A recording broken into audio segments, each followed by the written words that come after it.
11월 북토크 예배에 나오신 모든 성도님들 또 환영하고 축복합니다. 저희 옆에 계신 분과 한번 이렇게 인사하면서 이 시간을 함께 시작했으면 좋겠습니다. 한번 이렇게 인사하시겠습니다. 잘 오셨습니다라고 한번 인사하시겠습니다. 잘 오셨습니다. 예, 잘 오셨습니다. 제가 이 북토크 예배를 지금 이제 시작하면서요. 잘 오셨습니다라고 함께 인사하고 또 축복하고 나누고 시작하는 것은요.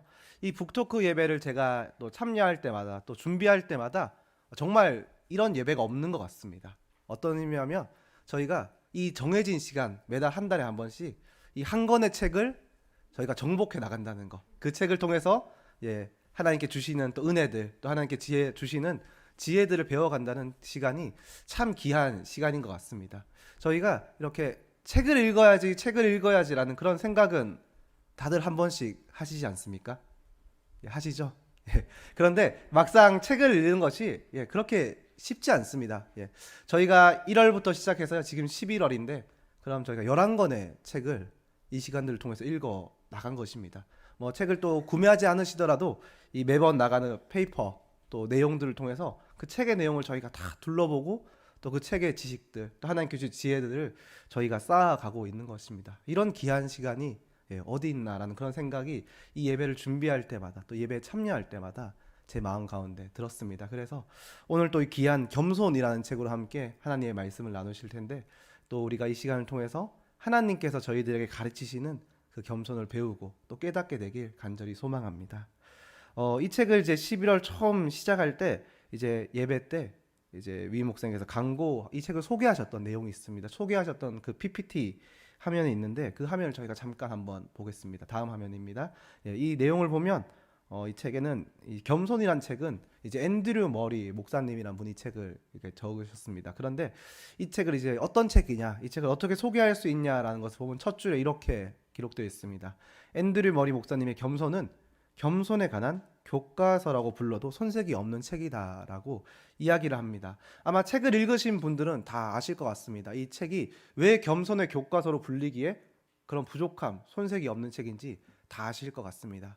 이 책 안에는요, 겸손에 대한 수많은 이야기들이 기록되어 있습니다. 그리고 겸손에 대한 그런 많은 정의, 또 우리가 어떻게 겸손해야 되는지, 또 어떻게 겸손의 삶을 살아가야 되는지 그 모든 것이 이 책 안에 다 기록되어 있다라고 할 수 있습니다. 그리고 예수님께서 어떤 겸손의 모습을 보이셨는지, 저희는 그것을 삶에서 믿음에서 어떻게 실천할 수 있는지 책은 아주 많은 내용들을 담고 있습니다.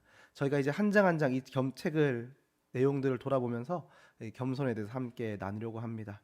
먼저 앤드류 머리 목사님이 겸손이란 책 가운데 어떤 주제를 통해서 어떤 내용들을 통해서 겸손에 대해서 이야기를 하고 있는지 목차를 저희가 먼저 함께 보면서 이 책을 시작하도록 하겠습니다. 목차를 띄워주시면요. 먼저 이 책에는 1장과 2장을 보면 겸손은 땡땡, 또 2장 또 겸손은 땡땡이라고 나와 있습니다. 책이 가장 시작하는 부분이기 때문에 이제 겸손, 이 책이 본격적으로 이제 말할 겸손이 무엇인지 정의하고 또 설명하는 내용들로 1장과 2장은 구성되어 있습니다. 그런데 이제 겸손은 무엇이냐라고 했을 때 1장은 겸손은 피조물의 영광이다라고 그 목차를 정하고 있습니다. 그리고 2장은 겸손은 구속의 신비라고 이야기하고 있습니다. 피조물의 영광과 또 구속의 신비라는 주제로 겸손이 무엇인지 이 책의 1장, 2장은 그렇게 설명하며 책은 시작합니다. 그리고 이어서 3장, 4장, 5장에는 예수님의 삶에 나타난 겸손, 또 예수님의 가르침이 보여준 겸손, 또 예수님이 제자들 가운데 나타난 겸손에 대한 이야기가 기록되어 있습니다. 예수님께서는 이 땅 가운데 또 우리들 가운데 어떤 그 삶을 통해서 어떤 겸손을 보이셨는지, 또 예수님께서는 저희들 가운데 어떠한 겸손의 가르침을 보여주셨는지, 또 특히 제자들과 함께 하시며 제자들과 함께하는 그 생활들 가운데서 어떤 겸손을 나타내셨는지 또 3장, 4장, 5장 그 내용에 그것들이 기록되어 있습니다.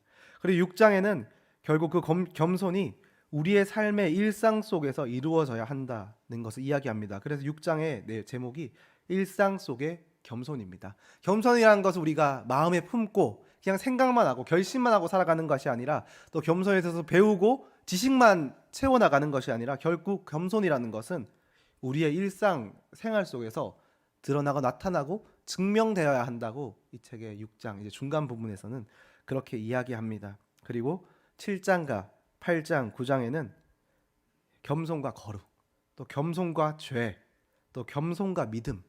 겸손이라는 것이 거룩과 죄와 또 믿음과 어떤 상관 관계가 있는지, 또 겸손을 통해서 우리는 어떻게 거룩해져야 하며, 또 어떻게 죄 가운데 또 우리는 더욱 거룩해져야 하며, 또 어떻게 믿음으로 거룩에 나아갈 수 있는지, 그런 내용들이 기록되어 있습니다. 그리고 10장에는 우리가 겸손해지기 위해서는 준비되어야 될 자세, 또 마음의 결단이 있는데, 그것이 무엇인지 기록되어 있는데, 그것이 겸손은 자아에 대한 죽음이다라고 이야기합니다. 우리가 우리에 대한 자아가 죽어야만이 겸손해질 수 있고, 또 그것이 어떤 의미인지 10장에는 또 설명을 하고 있습니다. 또 11장에는 우리는 결국 겸손을 통해서 참 행복을 누릴 수 있다라는 진리를 11장에서는 이야기합니다. 세상에 많은 사람들이 행복을 향해 달려가지 않습니까? 다 행복해지려고 노력합니다. 그런데 이 앤드류 머리 목사님의 책은 겸손을 통해서 우리가 참 행복에 이를 수 있다라고 이야기를 합니다.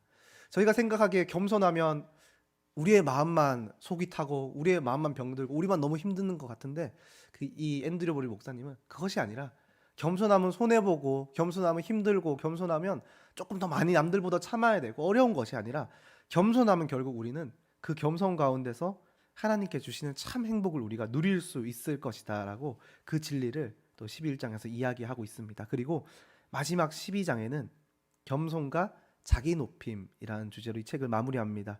결국 스스로 높아지기 원하고, 또 우리가 높아지기 원하는 그런 우리의 마음들, 또 때로는 교만으로 끊임없이 빠져나가는 우리의 마음을 어떻게 정복하고 우리는 하나님께서 채워주시는 겸손의 복으로 충만할 수 있을지, 어떻게 하면 우리가 하나님의 겸손으로 가득할 수 있을지, 그런 이야기를 하면서 책은 마무리, 전체적으로 진행이 그렇게 이어집니다. 이제 이 책의 각 챕터의 내용을 제가 쭉 함께 나누면서 이 겸손에 대한 이야기들을 함께 풀어 나가려고 합니다. 제가 본격적으로 이 책의 내용을 말씀드리기 전에 3가지 정도의 질문을 한번 이 시간 여러분들 성도님께 드리고 시작하려고 합니다. 한번 제가 드리는 질문들을 마음속으로 한번 답해 보시면 좋을 것 같습니다. 이 질문에 대해서 어떤 마음이 드시는지, 어떤 생각이 드시는지 한번 생각해 보시면 좋겠습니다. 제가 드린 이 질문들은요, 이제 목요일 북토크 모임 그 반에서도 제가 함께 하시는 분들께 한번 드렸던 질문입니다. 첫 번째 질문은 이것입니다. 겸손을 생각하면 우리 마음에 어떤 생각이 가장 먼저 떠오르시나요? 라는 질문입니다. 겸손이란 단어를 딱 들었을 때, 우리가 지금 이제 겸손에 대해서 나눌 텐데, 겸손해야 합니다 하는 이야기를 들었을 때 어떤 생각이 가장 먼저 떠오르시는지 마음속으로 한번 생각해 보시면 좋겠습니다. 그리고 두 번째 질문입니다. 두 번째 질문은 우리는 왜 겸손하지 못할까요? 입니다. 저희는 겸손하려고 노력할 때가 있지 않습니까? 그런데 또 삶을 살아가다 보면 또 겸손하지 못할 때가 있습니다. 그런데 왜 우리가 겸손하지 못했는지 한번 생각해 보면 좋을 것 같습니다. 그리고 세 번째 질문입니다. 세 번째 질문은 겸손이란 무엇일까요? 입니다. 저희가 지금까지 신앙생활하면서 또 하나님 안에서 또 저희가 살아가면서 우리가 생각하는 겸손은 무엇인지, 어떻게 살아가는 것이 과연 겸손이라고 생각하시는지 한번 마음속으로 잠깐 생각해 보시면 좋을 것 같습니다. 이 질문을 제가 앞에 말씀드렸듯이 이제 북토크 모임 때 한번 질문을 드린 적이 있고, 또 동일하게 또 나누고 또 함께 이야기를 나눈 적이 있습니다. 그래서 북토크 모임에는 이 질문에 대해서 저희가 어떤 이야기를 나눴는지 잠깐 소개해드리면, 제가 잠깐 소개해드리려고 합니다. 첫 번째 질문, 겸손을 생각하면 우리 마음에 어떤 생각이 가장 먼저 떠오르시나요? 라는 질문에 대해서 이 질문을 나눴을 때 이런 질문이 있었습니다. 겸손이라는 말을 들으면, 겸손해야 한다는 말을 들으면 가장 먼저 떠오르는 생각이 굉장히 부담스럽다는 것입니다. 성도님들께서 어떠신가요? 겸손해야 합니다 라는 말을 들으면 어떤 생각이 떠오르시나요? 저도 동일한 것 같습니다. 겸손해야 됩니다, 겸손해야 합니다 라는 말을 들으면 굉장히 부담스럽게 느껴집니다. 이것이 왜 부담스럽냐면, 여기 계신 분들 중에 또 저도 우리가 겸손해야 한다는 것을 다 잘 압니다. 제가 이거를 지금 막 설명을 많이 하지 않아도 우리는 겸손해야지, 그것을 모르는 사람이 한 분도 없습니다. 조금 어린 아이들에게도 가도 겸손해야 한다는 것을 압니다. 어렸을 때부터 나누고 베풀고 섬기고 참고 인내하며 그렇게 살아야 가야 한다는 것을요 배웁니다. 교회에서도 배우고요, 유치원에서도 배우더라고요. 그런데 저희가 이제 겸손이라는 것을 모르지 않습니다. 그런데 그것이 막상 삶으로 살아가려고 하다 보면, 우리 삶에서 겸손을 어떤 영역에서, 가정에서, 공동체에서, 교회에서, 또 세상에서, 직장에서 실천하고 살아가려고 하다 보면 겸손하지 못할 때가 저희 모습 가운데 있는 것 같습니다. 알지만 지키지 못하고 또 그렇게 살아가야 한다는 것을 너무 잘 알지만 때로는 또 그렇게 살아가지 못하는 겸손. 어쩌면 실천하고 해나가고 풀어나가기에 굉장히 어려운 숙제와 같은 그 겸손이란 단어가 부담스럽게 다가오시는 그런 분들도 있는 것 같습니다. 그리고 두 번째 질문은 우리는 왜 겸손하지 못할까요? 입니다. 물론 저희가 겸손할 때도 있습니다. 때로는 겸손할 때도 있고 또 반대로 때로는 겸손하지 못할 때도 있습니다. 그런데 이 겸손하지 못했을 때 그런 우리의 모습을 돌아보면 잠시 생각해 본다면 우리는 왜 그 순간 그때의 어떤 그 사건에 왜 겸손하지 못했는지 한번 생각해 보시기 바랍니다. 어떤 분은 이제 우리가 왜 겸손하지 못할까라는 질문에 대해서 이런 나눔이 있었습니다. 왜 겸손하지 못할까 곰곰이 생각해 봤을 때 내가 그래도 저 사람보다는 나아 보이는데라는 생각이 들 때가 있다는 것입니다. 어떤 공동체에서 또 교회에서 가족에서 또 직장에서 사람들과 살아가다 보면 이 겸손이라는 것이 내가 남을 더 나보다 낮게 여기고 남을 배려하고 그런 것이 겸손이라고 알고 있는데 남을 나보다 더 낮게 여겨야 되는데 뭐 어떤 사람들을 보면 이런 마음이 들 때가 있지 않습니까? 야 그래도 내가 저 사람보다는 더 낫고 싶은데 아니 낫고 싶은 데가 아니라 누가 봐도 객관적으로 봐도 현실적으로 야, 내가 그래도 저 사람보다는 더 낫지 않나라는 생각이 들 때가 있죠. 더 낫고 싶다라는 그런 마음이 들 때가 있습니다. 그래서 내가 저 사람보다 못하다라는 것을 인정하기 싫어서 겸손하지 못할 때가 있다라는 것입니다. 그리고 또 어떤 분들은 내가 어떤 것을 자랑하고 싶어서 내 안에 있는 어떤 것들을 은근슬쩍 보여주고 싶고 은근슬쩍 자랑하고 싶고 또 은근슬쩍 나타내고 싶어서 겸손하지 못했다라는 그런 이야기들도 있었습니다. 지금 이곳에 함께 하시는 성도님들께서는 왜 겸손하지 못했던 그런 순간이 있으셨나요? 또 함께 이 말씀을 나누는 가운데 한번 생각해 보시면 좋을 것 같습니다. 그리고 세 번째 질문은 오늘 결국 우리가 하나님 앞에서 깨닫기 원하는 겸손이라는 것입니다. 겸손이란 무엇이라고 생각하시나요? 또 겸손에 대해서 저희 스스로 저희 마음 가운데는 어떤 정의를 가지고 살아가시나요? 책의 16페이지를 보면 겸손에 대해서 이렇게 정의하고 있습니다. 겸손이란 무엇이냐? 겸손은 우리가 전적으로 아무것도 아닌 존재임을 깨닫는 것이다 라고 이야기를 합니다. 겸손이라는 것은 물론 남을 나보다 낮게 여기고 배려하고 섬기고 그런 것이 있지만 이 앤드류 머리 목사님의 책에서 겸손이라는 것은 우리가 전적으로 아무것도 아닌 존재임을 깨닫는 것. 우리는 전적으로 아무 존재도 아니고 우리는 하나님이 우리의 주인이시라는 것을 깨닫는 것이 바로 겸손이라는 것입니다. 하나님이 우리의 모든 것임을 깨닫고 우리는 아무것도 아니고 우리는 아무 존재도 아니라는 것을 깨닫는 그 순간이 바로 겸손의 출발이라고 이야기를 합니다. 그리고 책의 48페이지를 보면 이 겸손에 대해서 이 겸손을 우리가 이해하기 위해서는 성경이 이야기하는 겸손, 또 하나님이 말씀하시는 겸손, 또 이 책에서 이야기하는 겸손에 대해서 우리가 이해하고 그것을 실천하고 또 삶에 적용하기 위해서는 우리 가운데 한 가지 필요한 것이 있는데 그것이 무엇이냐면 천국의 사고방식을 우리가 가질 수 있어야 한다고 이야기를 합니다. 이것이 어떤 말이냐면 겸손은 천국의 상식으로 천국의 사고방식으로 바라보아야 겸손을 이해할 수 있고 또 겸손을 실천할 수 있다는 것입니다. 한 가지 예를 들면 누가복음 9장 48절의 말씀을 보면 이런 말씀이 기록되어 있습니다. 너희 모든 사람 중에 가장 작은 그가 가장 큰 자니라 라고 말씀이 기록되어 있습니다. 사람들은 예수님 앞에 누가 큰 자냐라는 그런 궁금증이 있었습니다. 누가 큰 자입니까? 주님 어떤 자가 큰 자입니까? 라는 궁금증이 있습니다. 그런데 그 궁금증에 대한 예수님의 답이 바로 이것이었습니다. 너희 모든 사람 중에 가장 작은 그가 큰 자니라 라고 이야기를 합니다. 어떻게 작은 자가 큰 자가 될 수 있습니까? 세상의 논리로 바라보고 또 세상의 논리로 설명한다면 이것이 잘 설명하는 것이 쉽지 않습니다. 왜냐하면 큰 자가 큰 자입니다. 그렇지 않습니까? 작은데 어떻게 그 사람을 크다고 할 수 있습니까? 뭐 단적으로 키를 얘기하며 그 사람이 키가 작은데 어떻게 그 사람이 키가 더 크다고 할 수 있습니까? 어떤 세상의 재물이나 어떤 부의 영역을 본다면 많이 가진 사람이 부유한 사람이 아닙니까? 많이 가지고 많이 누린 사람이 부유한 사람입니다. 여기서 질문하는 예수님 누가 큰 자입니까? 라는 그 질문, 그 질문이 어떤 세상적인 사고를 가지고 있는 것입니다. 예수님 누가 큰 자입니까? 많이 가진 사람이 큰 자 아닙니까? 권력 있는 사람이 큰 자가 아닙니까? 힘이 있는 사람이 큰 자가 아닙니까? 많은 걸 누리고 있는 사람이 큰 자가 아닙니까? 라고 질문하는데 예수님께서는 그 질문에 대해서 모든 사람 중 가장 작은 자가 큰 자다라고 이야기합니다. 이것은 그 질문을 했던 그 질문자에게 그 사람이 가지고 있던 사고방식, 그 상식으로는 이해할 수 없는 것입니다. 왜냐하면 이것을 이해하기 위해서 필요한 것인데 그것이 무엇이냐면 바로 천국의 사고방식이 있어야 하는 것입니다. 예, 천국의 사고방식으로 하나님의 말씀을 바라보고 천국의 사고방식으로 우리의 삶과 또 환경과 영역들을 바라볼 때 우리가 작은 자가 높아지고 작은 자가 큰 자가 되는 그 하나님의 겸손의 비밀을 이해할 수 있는 것입니다. 예, 세상의 사고방식으로 작은 자가 큰 자가 되리라는 그 하나님의 축복을 바라본다면 그것을 이해하는 것은 결코 쉽지 않습니다. 또 책의 123페이지를 보면 이런 문장이 기록되어 있습니다. 모든 굴욕을 받아들일 뿐 아니라 시험하고 고통을 주는 모든 사람을 겸손으로 인도하는 은혜의 수단으로 간주해야 합니다라는 문장이 있습니다.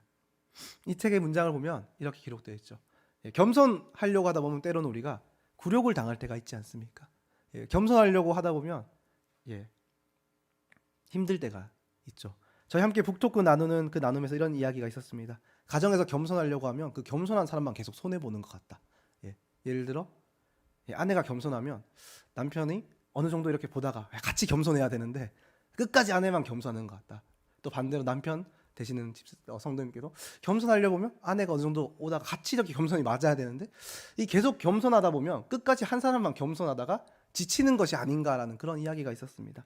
그렇듯이 우리가 겸손하다 보면 이 책에서 기록된 내용처럼 굴욕을 당할 때가 있습니다. 만약에 저희가 이 하나님의 진리 또 하나님의 이야기가 통하지 않는 세상에서 또 직장에서 사회에서 저희가 하나님 예수 그리스도의 겸손으로 살아간다고 생각해 보시기 바랍니다. 만약에 직장에서 그 하나님의 진리를 아무도 모르는데 저희가 겸손해야지 예수 그리스도의 말씀으로 겸손해야지라고 한다면 어쩌면 때로는 저희만 계속 손해보는 그런 생각이 들 때가 있습니다. 저희만 굴욕을 받을 때가 있고 시험을 당하는 것 같을 때가 있고 고통을 당하는 때도 있는 것 같습니다. 그런데 이 앤드류 머리 목사님은 책에서 이렇게 이야기합니다.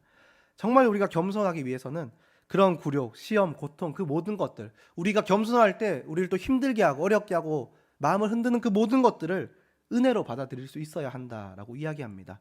어떻게 우리를 시험하는 사람을 우리가 은혜로 받아들일 수 있을까요? 또 우리에게 고통을 주는 사람, 또 우리의 겸손을 감사하지 않고 우리의 겸손을 때로는 굴욕스럽게 만들고 때로는 우리의 겸손을 비난하고 때로는 우리의 겸손 가운데 우리의 마음을 어렵게 하는 사람들 우리가 어떻게 은혜로 바라보고 그들을 은혜로 이끄는 감사의 도구로 저희가 바라볼 수 있을까요? 어떻게 저희가 이것을 납득하고 이해하면서 끝까지 그렇게 버티고 그렇게 걸어 나갈 수 있을까요? 고통을 주는 사람에게 이 사람이 나를 겸손하게 하는 사람이구나. 이 사람을 통해서 내가 더 겸손하게 되겠구나.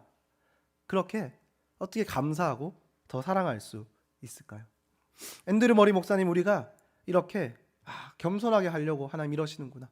이분을 통하여서 또 나를 힘들게 하는 이 지체를 통하여서 내가 더 겸손해질 수 있겠구나. 내가 더 겸손해야겠다라는 그런 마음을 품기 위해서 우리가 그렇게 겸손으로 걸어나가기 위해서 필요한 것은 바로 천국의 사고방식이 있어야 한다는 것입니다.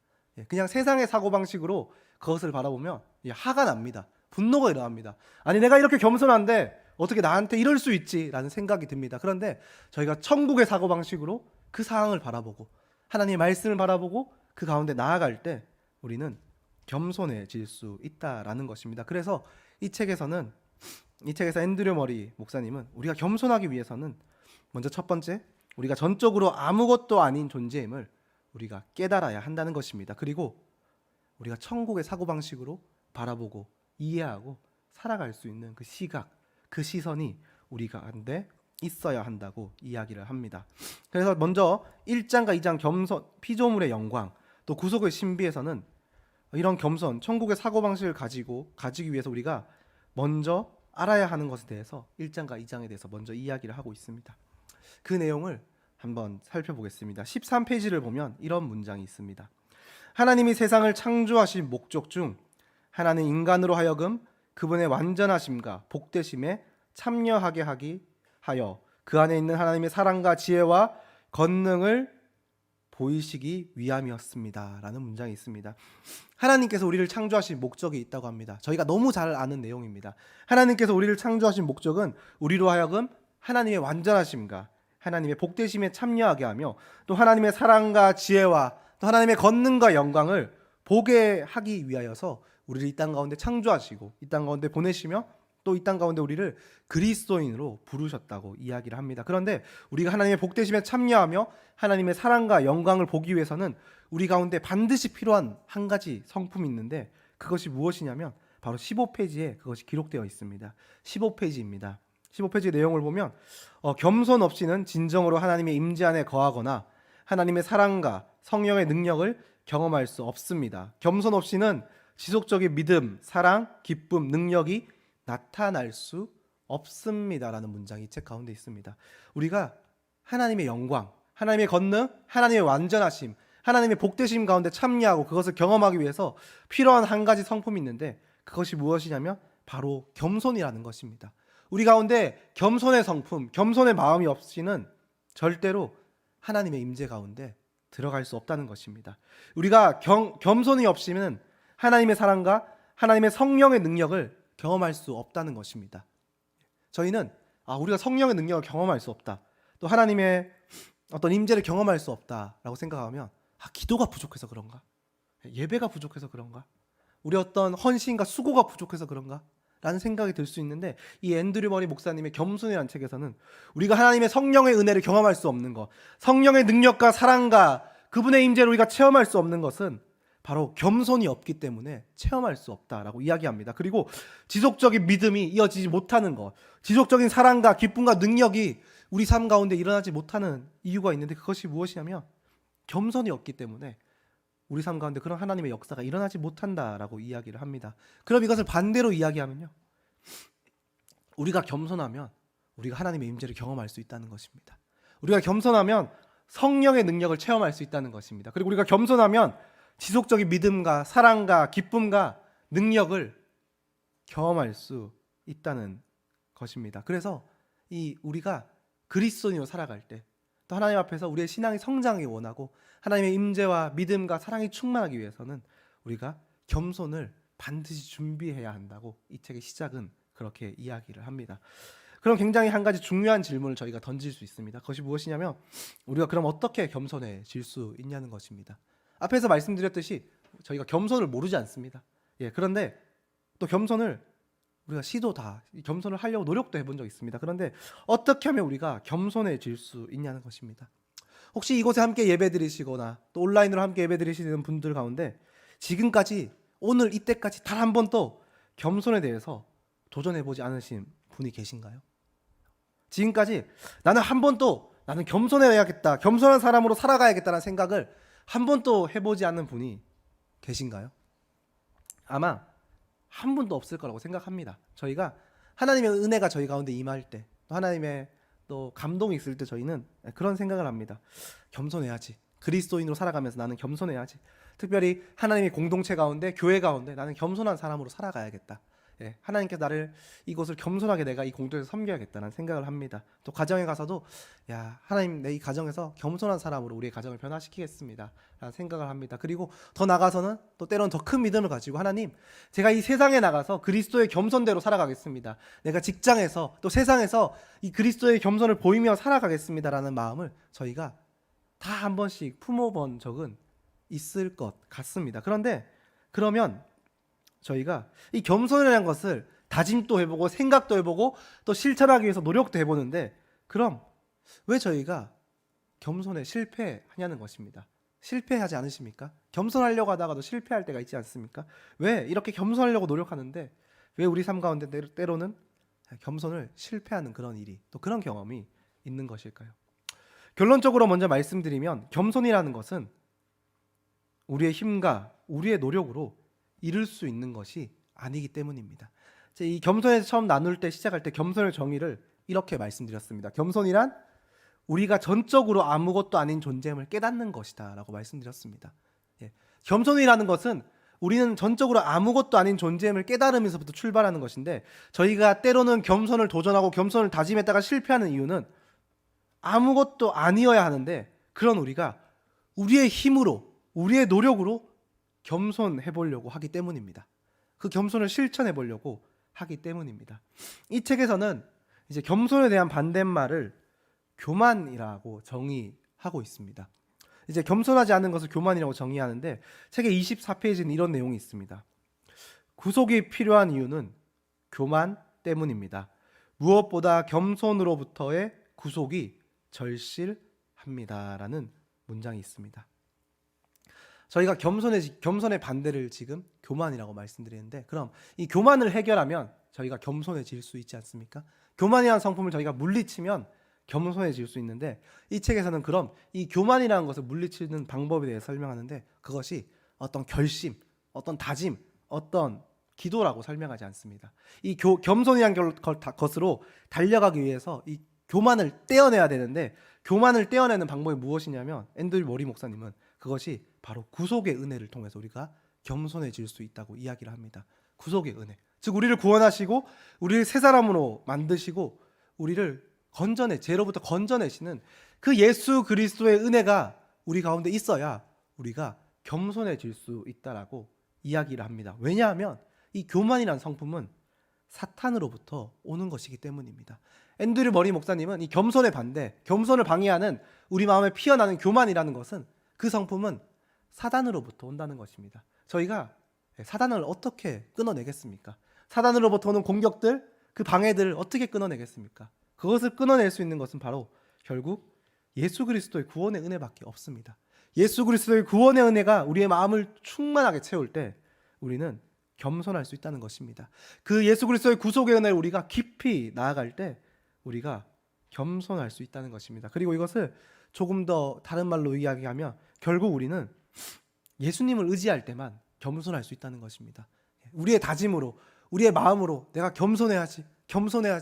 오늘은 겸손에 대한 말씀을 들었으니까 집에 가서 꼭 겸손해야지. 공동체 가운데 꼭 겸손해야지. 나중에 여전도회 모임할 때, 남성교회 모임할 때 꼭 겸손해야지. 세상에 나가서 꼭 겸손해야지라는 그런 다짐으로는 겸손이 되지 않는다는 것입니다.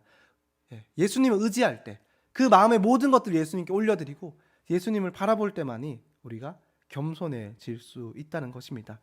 이 책에서는 이제 겸손에 대해서 이야기하는 성경 말씀 몇 구절, 많은 구절을 인용을 하고 있습니다. 그런데 그 중에 예수님께서 말씀하셨던 겸손에 대한 몇 가지 내용들을 잠깐 나누려고 합니다.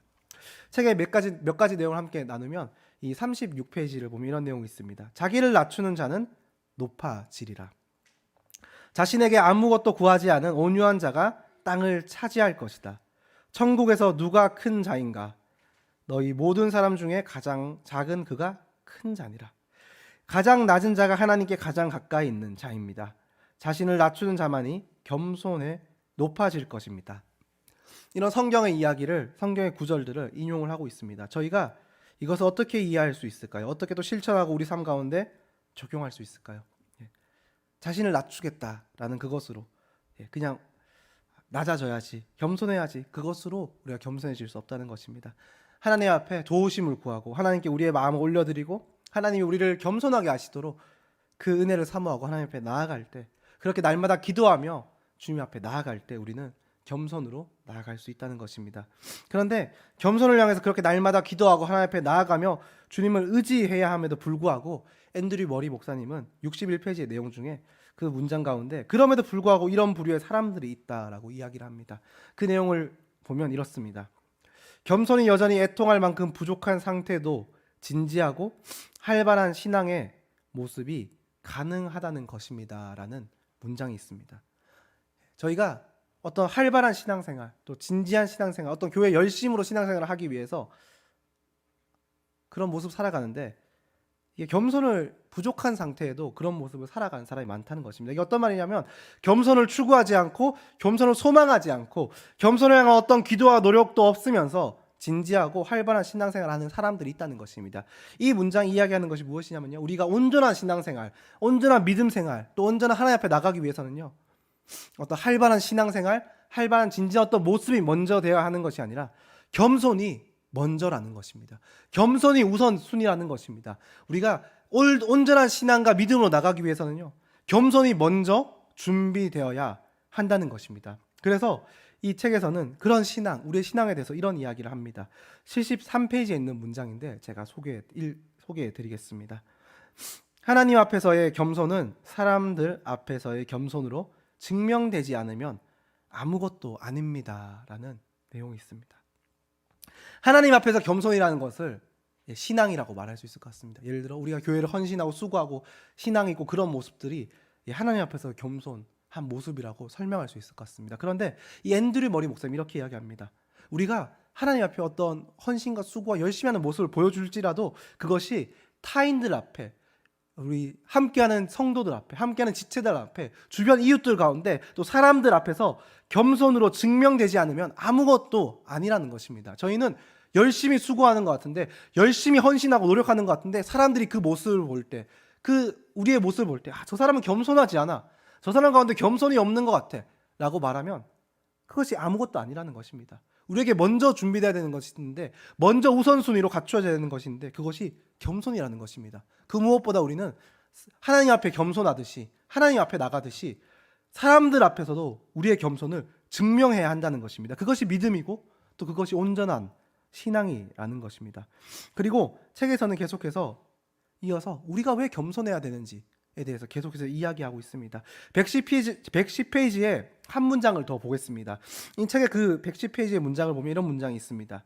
축복이 우리의 소유가 되는 것을 방해하는 유일한 장애물은 믿음을 가로막는 어떤 것일 수밖에 없습니다. 믿음을 불가능하게 하는 것은 실제로 교만이다 라고 이 책에 기록되어 있습니다. 우리가 삶을 살아가다 보면 하나님 앞에 간절히 소망하고 또 믿음을 드릴 때가 있습니다. 그런데 때로는 그 믿음이 이루어지지 않을 때도 있습니다. 그런데 이 앤드류 머리 목사님은 우리의 믿음을 불가능하게 만드는 것, 우리의 믿음이 이루어지지 않는 것, 우리의 믿음과 소망대로 하나님 역사하지 않게 하는 그 가장 큰 장애물이 무엇이냐면 그것이 바로 교만이라는 것입니다. 우리가 교만하기 때문에 하나님의 역사가 일어나지 않는 것입니다. 기도가 부족해서가 아닙니다. 믿음이 부족해서가 아닙니다. 마음을 들이지 않아서가 아닙니다. 우리가 교만하기 때문에 우리 가운데 믿음의 역사가 일어나지 않는 것입니다. 반대로 우리가 겸손한다면 믿음의 역사가 일어난다는 것입니다.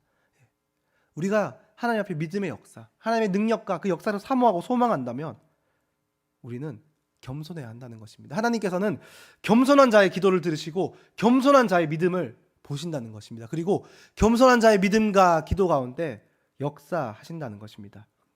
책에 이제 여기까지 내용을 나누면 이제 우리가 왜 겸손해야 하는지 그것에 대한 충분한 설명이 될 것 같습니다. 하나님 교만한 자를 바라보지 않으시고, 하나님 겸손한 자를 사용하시고, 겸손한 자의 믿음을 바라보시고, 겸손한 자 가운데 하나님 임재하시고, 겸손한 자 가운데 능력을 더하시고, 겸손한 자 가운데 믿음을 더하시고, 하나님 겸손한 자 가운데 그 능력과 임재를 보이시기 때문에 저희가 겸손해야 합니다라는 것을 이 내용까지 나누면 저희는 이제 겸손해야 합니다라는 것을 충분히 설명할 수 있을 것 같습니다. 그럼 이제는 저희가 우리가 어떻게 겸손함으로 살아갈 수 있는지 그것에 대해서 좀 나누어 보려고 합니다. 책의 몇 구절을 제가 나누면 겸손한 사람은 이런 사람입니다. 또 겸손하기 위해서는 이런 것이 있습니다라는 것을 제가 좀 나누어 보려고 합니다. 책의 76페이지를 보면 이런 문장이 있습니다. 겸손한 사람은 시기를 느끼지 않는다라고 이야기합니다. 그리고 또 책의 81페이지에는 하나님이 전부가 되시고 우리 자신은 아무것도 아니라는 믿음을 겸손한 사람들은 가지고 있다라고 이야기합니다. 그리고 98페이지에는 겸손은 하나님을 왕의 자리에 앉히심으로써 우리가 그 자리에서 물러나는 것을 말합니다. 하나님이 모든 것이 되시는 곳에서 우리는 무용지물이 됩니다. 이것이 이제 겸손할 수 있는, 겸손해 가는 그런 방법 중 하나라고 이야기를 합니다. 이 98페이지의 내용을 보면 이것이 있죠. 하나님을 왕의 자리에 앉히시고 우리가 그 자리에서 물러나는 것이 겸손입니다 라고 이야기를 합니다. 근데 저는 이 문장을 읽었을 때 떠오르는 한 가지 그림이 있었습니다. 저희 혹시 예전에 이 전도를 하다 보면 이 사형리나 어떤 전도의 내용들을 보면 이것과 좀 비슷한 그림이 하나 있습니다. 그림을 띄워 주시겠습니까? 혹시 이런 그림 보신 적 있으십니까? 보통 저희가 전도할 때 이런 그림 많이 이제 어떤 전도 대상자들에게 보여주면서 뭐 예수님과 우리의 또 원리, 우리가 어느 자리에 서 있어야 되는지 이야기를 합니다. 그런데 이 겸손이라는 것도 이 그림과 비슷하다라는 생각이 들었습니다. 이제 겸손이 우리가 전적으로 아무것도 아닌 존재임을 깨닫는 것이며, 또 겸손이 하나님을 왕의 자리에 앉히시고 우리가 그 자리에서 물러나는 것을 겸손이라고 이야기하는데, 이 그림을 보면 첫 번째 이제 왼쪽에 있는 그림을 보면 의자, 그 의자에 누가 앉아 있습니까? 자신이 앉아 있습니다.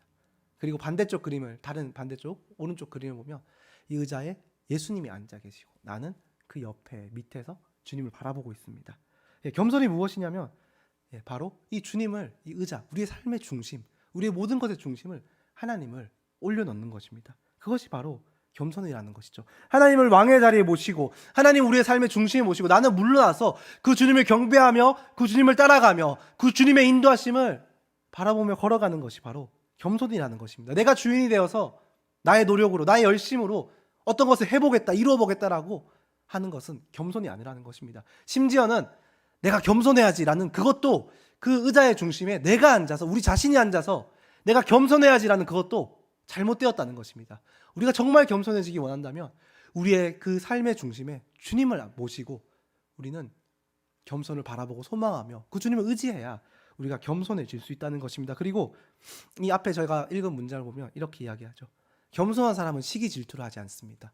왜 겸손한 사람이 시기 질투를 하지 않을까요? 가장 완전하신 예수님이 우리의 삶의 중심에 있기 때문입니다. 가장 좋은 주님이 우리의 삶의 중심에 계셔서 우리를 이끌어 나가시는데 저희가 무엇을 시기 질투할 필요가 있겠습니까?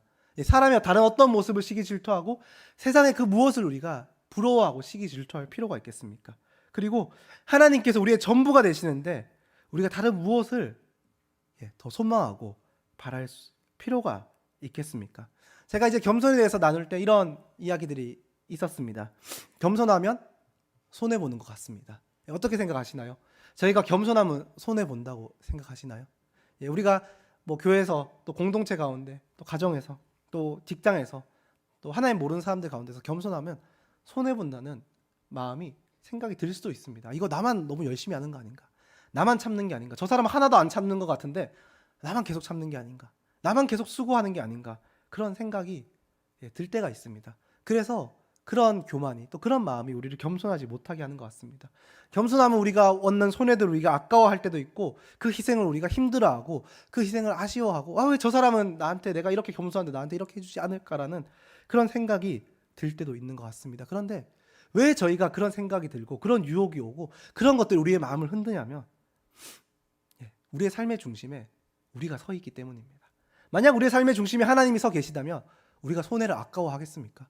하나님이 가장 위대한 분이시고, 하나님 완전한 분이시고, 하나님 모든 것을 우리에게 공급할 수 있는 가장 귀한 분이신데, 그 하나님이 우리의 중심에 서 계시는데 우리가 나눠주고 손해보고 또 우리가 베푸는 것이, 또 우리가 더 수고하는 것이 뭐가 손해라고 느껴지겠습니까? 그런데 우리가 중심이 되어서 내가 겸손하려고 하고, 내가 더 수고하려고 하고, 내가 헌신하려고 하고, 내가 남보다 더 낮아지려고 하니까 왠지 손해보는 그런 마음이 드는 것입니다. 그런데 한없이 공급하시는 하나님, 한없이 좋은 길로 인도하시는 하나님, 한없이 채워주시는 하나님이 우리의 마음의 중심에 서 계시다면 우리는 겸손하기 위해서 겸손해야 되기 위해서 감당한 손해를 아까워하지 않을 수 있습니다. 겸손하기 위해서 한 번 더 낮아지는 것을 우리는 힘들어하지 않을 수 있습니다. 겸손하기 위해서 남들보다 한 번 더 수고하고 조금 더 일찍 나가고 한 걸음 더 어떤 일을 해나가는 것을 우리는 아쉬워하지 않고 그것 때문에 힘들어하지 않을 수 있습니다. 그래서 겸손해지기 위해서는 예수님이 바로 우리의 삶의 주인이 되시고 우리의 모든 것이 되어야 한다는 것입니다. 이 책에서는 이제 이 겸손에 대해서 이렇게 이야기를 합니다. 책의 이제 후반부 11장에서 그렇게 이야기를 하는데, 책의 10장에서 이제 겸손에 대해서 이런 정의를 내립니다. 우리가 겸손하기 위해서 이런 마음을 품어야 하는데, 119페이지에 있는 한 줄 그 문장을 보면 겸손을 이 책에서는 이렇게 표현합니다. 겸손은 죽음에 이르는 길입니다 라고 이야기를 합니다. 그 말이 되게 무섭게 말하지 않습니까? 겸손은 죽음에 이르는 길입니다. 그리고 예수님은 자기를 죽기까지 낮추셨습니다 라는 이야기를 합니다. 그리고 121페이지의 한 문장을 보면요, 죽음만이 겸손을 완전하게 때문입니다 라는 문장이 있습니다. 저희가 이제 겸손해지기 위해서는, 정말 겸손해지기 위해서는 주님을 우리의 삶의 중심으로 모셔야 되는데, 또 그 다음 우리의 마음가짐, 또 마음의 자세가 무엇이 있어야 되냐면 바로 겸손해지기 위해서는 우리가 죽어야 한다는 것입니다. 왜 우리가 죽어야 하냐면요, 저희는 자꾸 우리의 삶의 중심에 우리를 두고 싶어 합니다. 우리의 자아를 두고 싶어 합니다. 우리를 그 삶의 중심에 두고 싶어 하고, 우리는 자꾸 높은 곳으로 올라가고 싶어 합니다. 그런데 우리가 높은 곳으로 올라가지 않기 위해서는, 우리의 중심에 우리를 두지 않고 주님을 우리의 삶의 중심에 모시기 위해서는 우리가 죽어야 합니다. 우리의 자아가 죽어야 우리가 진정으로 겸손할 수 있는 것입니다. 우리의 신앙의 모델, 우리의 삶의 모델, 우리의 모든 것의 모델이 되셨던 예수님은 죽기까지 자기를 낮추셨습니다. 낮아지시되 죽기까지 자기를 낮추시면서 우리가 죽어야 겸손할 수 있다는 것을 우리 가운데 보여주셨습니다. 우리가 속한 곳에서 겸손해지기 위해서는 죽기까지 낮아지셨던 그 예수님과 같이 낮아질 때 우리는 바로 겸손에 이를 수 있는 것입니다. 겸손을 실천할 수 있는 것입니다. 우리는 예수님을 따라서 죽기까지 낮아지겠다는 그 마음을 우리 마음 가운데 품을 때 우리는 참된 겸손에 이룰 수 있는 것입니다. 그래서 그럼 한 가지 질문을 저희가 할 수 있을 것 같습니다. 그것이 무엇이냐면, 그렇게 왜 우리가 죽기까지 겸손해야 하냐는 것입니다. 지금 그 겸손에 대한 비유가 죽음인데, 너무 부담스럽다. 왜 우리가 죽기까지 하면서 낮아져야 하느냐? 왜 우리가 죽음까지 무릅쓰면서 낮아져야 하느냐? 왜 그렇게 해야 되냐는 질문을 저희는 한번 던질 수 있을 것 같습니다. 그런데 그 질문에 대해서 이 앤드류 머리 목사님은 책을 통해서 이런 이야기를 합니다. 책의 141페이지입니다. 141페이지의 문장을 보면, 가장 깊은 겸손이야말로 아무것도 깨뜨릴 수 없는 참된 행복과 기쁨의 비밀이란 사실을 발견하게 될 것입니다 라는 문장이 있습니다. 왜 저희가 죽기까지 겸손해야 되냐? 겸손해야 우리가 주님 안에서 참된 행복과 기쁨을 누릴 수 있기 때문입니다. 세상에 많은 사람들이 행복과 기쁨을 찾아 살아갑니다. 우리의 삶의 행복과 기쁨을 채우기 위해서 그렇게 살아가죠. 그런데 어떻게 하면 우리가 참된 행복과 참된 기쁨을 누릴 수 있냐? 그 비밀이 무엇에 있냐? 바로 겸손할 때 있다는 것입니다. 우리가 하나님을 우리의 중심으로 모시고 남들 나보다 낮게 여기며 겸손으로 살아갈 때, 죽기까지 그렇게 살아갈 때 하나님께서 우리에게 선물로 주시는 것이 있는데, 바로 세상의 그 어떤 행복과도 비교할 수 없는 하나님께서 부어주신 참된 행복을 저희 가운데 부어주시고, 세상의 그 어떤 기쁨과도 비교할 수 없는 참된 기쁨을 저희 가운데 부어주신다는 것입니다. 그리고 책의 136페이지를 보면, 연약함을 기뻐하는 자기 비움이 있어야만이 주님을 충만하게 닮게 된다는 사실입니다 라는 문장이 있습니다. 저희가 죽기까지 낮아져야 주님을 충만하게 닮아갈 수 있다라는 것입니다. 이제 한 절, 이 함께 읽은 본문의 말씀을 제가 나누며 이 말씀을 마무리하려고 합니다. 저희가 함께 읽은 본문 말씀 중 누가복음 14장 11절에는 이런 말씀이 기록되어 있습니다. 무릇 자기를 높이는 자는 낮아지고 자기를 낮추는 자는 높아지리라 라는 말씀이 기록되어 있습니다. 예수님께서는 이 말씀을 통하여 말씀하십니다. 자기를 높이는 자는 낮아질 것이라는 것입니다. 그리고 자기를 낮추는 자가 높아질 것이다 라고 말씀하십니다. 왜냐하면요, 결국 우리를 높이시는 분이 바로 하나님입니다. 하나님만이 우리를 영광에 이르게 할 수 있습니다. 하나님만이 우리를 높이고 하나님만이 우리를 그 하나님의 영광에 이르게 할 수 있습니다. 우리의 어떤 노력, 우리의 열심, 우리의 수고, 우리의 다짐, 우리의 애쓰고 우리가 세상에 그 무엇을 채운다고 할지라도 저희는 절대 높아질 수 없습니다. 왜냐하면 하나님께서는 교만한 자를 사용하지 않으시기 때문입니다. 하나님은 교만한 자를 결코 높이 사용하시지 않습니다. 정말 우리가 높아지기 위해서는 바로 우리를 높일 수 있는 그 힘을 가진, 높일 수 있는 그 권한을 가진 그 예수님이 우리를 높일 때 우리가 높아질 수 있는 것입니다. 이 말씀을 보면 잔치의 한 초대 자리를 누가복음 예를 들고 있습니다. 그 잔치에 갔을 때 만약 자신이 스스로 높은 자리에 앉아 있다면 나중에 높은 사람들이 왔을 때 그 잔치의 주인이 여기서 비켜주십시오, 저기 낮은 자리로 가주십시오 라고 이야기한다는 것입니다. 그리고 만약 우리가 낮은 자리에 앉아 있다면, 우리가 정말 높아져야 할 그런 사람이라면 그 잔치의 주인이 우리를 모셔서 높은 자리로 인도한다는 것입니다. 우리를 높일 수 있는 분은 오직 주님이십니다. 그리고 그 주님은 겸손한 자를 높이신다고 말씀하십니다. 겸손한 자를 하나님 나라에서 가장 위대한 사람으로 사용하신다고 말씀하십니다. 우리가 이 하나님의 말씀을 기억함으로 하나님 앞에서 또 교회 가운데 또 공동체 가운데 가정에서 또 세상에서 그 누구보다 가장 겸손하신 분들이 되길 소망합니다. 그래서 그 겸손을 통하여서 우리 삶 가운데 주님께서 주시는 행복과 기쁨, 참된 또 거룩함, 그 즐거움이 우리 삶 가운데 날마다 충만하신 모든 참된 교회 성도님들의 삶이 되시길 간절히 소망합니다. 기도드리겠습니다.